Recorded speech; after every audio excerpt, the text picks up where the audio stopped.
Everybody, welcome to Back to School Night or Open House 2021.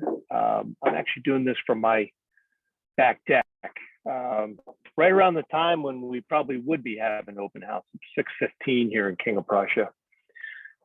Anyway, just to introduce myself, my name is Matt Collins. This is my 23rd year at Upper Merion. I'm actually doing this presentation while I'm recording it through Zoom, which I got pretty good at last year.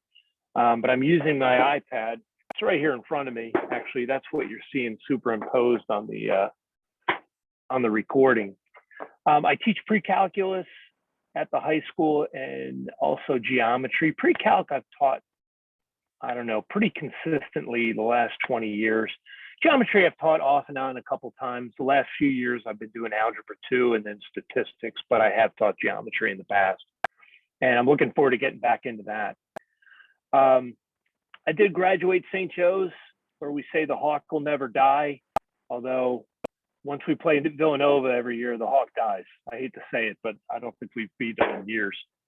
I moved. I'm here. I'm right in King of Prussia. I'm right up near the township building. I moved here in 2018.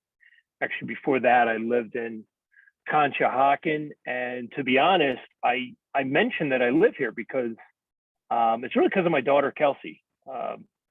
You know, we were in a different school district, not that there was anything wrong with it, but I just, you know, I teach here. I believe in the teachers here. I believe in the district. I like the people here. So we moved here. We moved here almost 4 years ago now. She's doing great. She's a middle schooler. There, I even included in my really lame presentation here, I included a picture of her. That was her a couple weeks ago on her first day of 5th grade. So, you know, as a parent, I thought you'd like to hear that, you know, I've been here so long. I really do. I think we have a great district, and I've taught here for so long, but before that, I taught at a couple other schools. The last one was in Delaware. Okay. Anyway, let me talk a little bit about math and how the class works. I believe learning math is active. I don't think anybody sits at their seat and watches a guy lecture for 45 minutes and just kind of takes notes. And it's important to take notes, I guess. But if you're just doing that the whole time, you're not going to learn much. Not much is going to stick. It's a lot like a sport. You know, I could think of it as taking batting practice. Like you can watch someone hit a baseball or watch someone hit a golf ball or watch someone shoot free throws, but you're not going to get any better just by watching someone else do it. It's got to be active, right? They got to get out a paper and a pencil. And even if I'm doing a problem at the board, they kind of have to work on it. If you think about it, we have 48-minute class periods, which seems like a lot of time, but the first couple minutes, everybody's kind of getting settled in.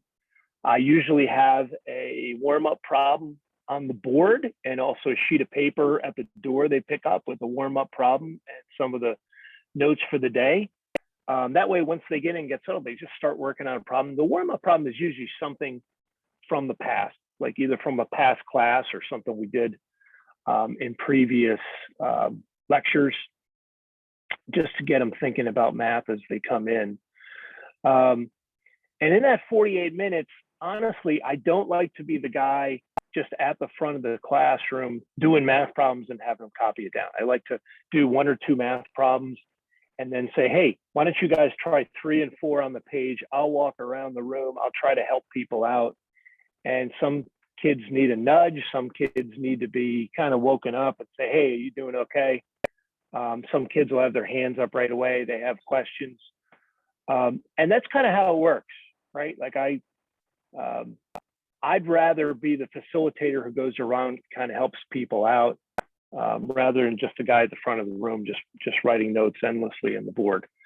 But really in a 48-minute class period, if I'm up there in the front lecturing for more than 20 minutes, something's going on, right? I have to do a couple problems, let them try, maybe try 1 or 2 at the board myself. And by the board, I'm not actually at the board. I'm walking around the room with this iPad and actually doing math on the iPad, which is great, just to show you, you know, this is from today, happens to be from my pre-calc class, we had a quiz and the students were done, and I was able to start one problem from tomorrow where we were graphing what are called piecewise functions. And, it's so much better than when we were in school with just blackboards. We can color code stuff now.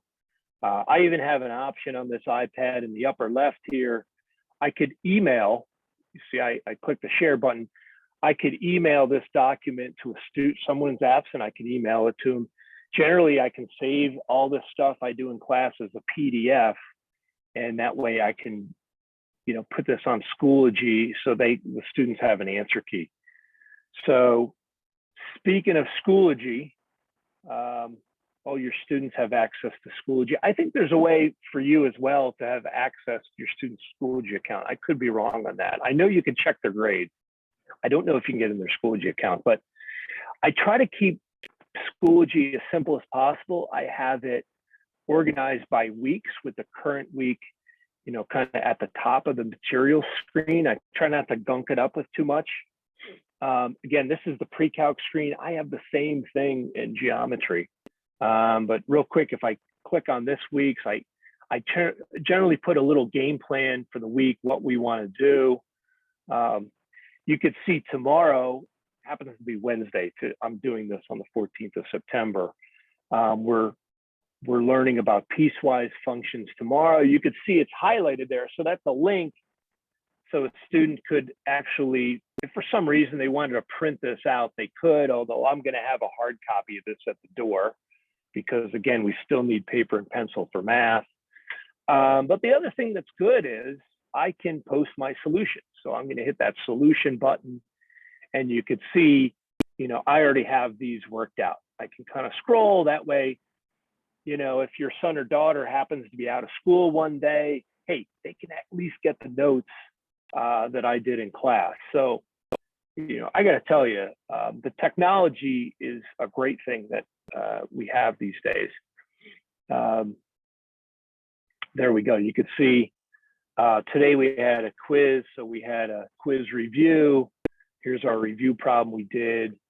And that's what we worked out. And of course, I posted this after class today, just to give you some idea how Schoology works.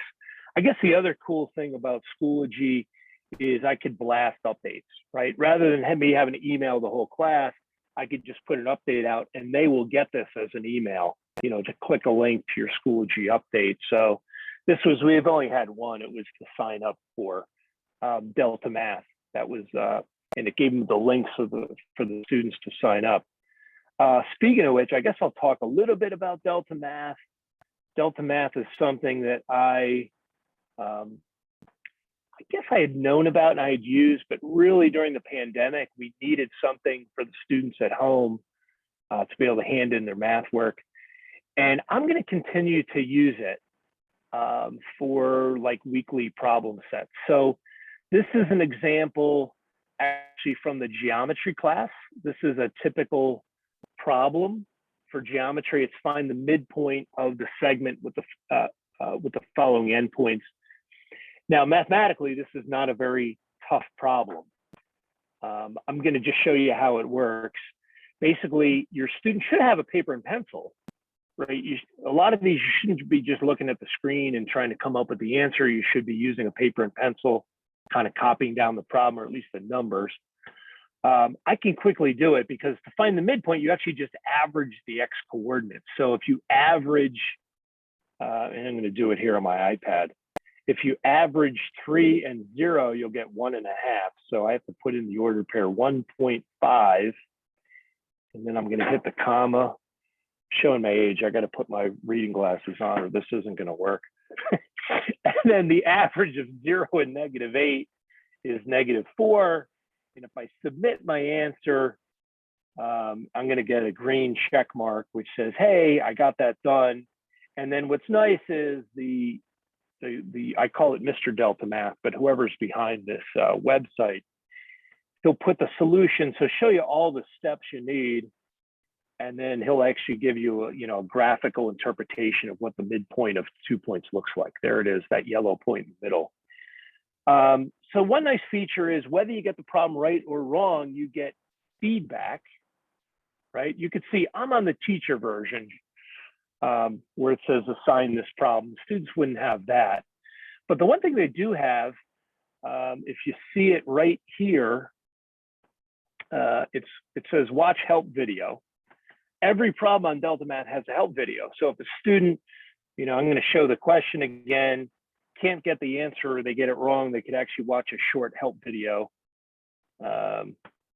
which is downloading, which of course, there it is. I'm going to be honest, I'm not going to click it and play this guy's video, but believe me, it's there and they can see a video to help them out, which is kind of what I like. If they're stuck at home, they don't have to twiddle their thumbs and say, I can't do it. They can watch a video. And I think just watching one example will get their brain clicking. Okay, so that's Delta Math. I'm sorry, let me get back to my original presentation. Here we go. So I talked about Schoology. I talked about Delta Math. I do have all these videos from last year, especially the first, if you remember back to, spring of 2020, we were totally asynchronous. So I have all kinds of videos, I have my own YouTube channel. So I'll be uploading them as we get the topics. Again, one more online resource, I'll be putting them on Schoology. Find the thing with math is you got to learn from your mistakes. You got to get down and dirty with the pencil and do the work. And, you take a quiz. If you don't do so hot, I hand it back. I let you fix your mistakes. We can go over them. And then I allow a retake, which right now the whole math department does as well, because I think we realize that just because you fail a quiz shouldn't have to stay that way. You should be able to learn from your mistake, do a little, take another shot at it. So available.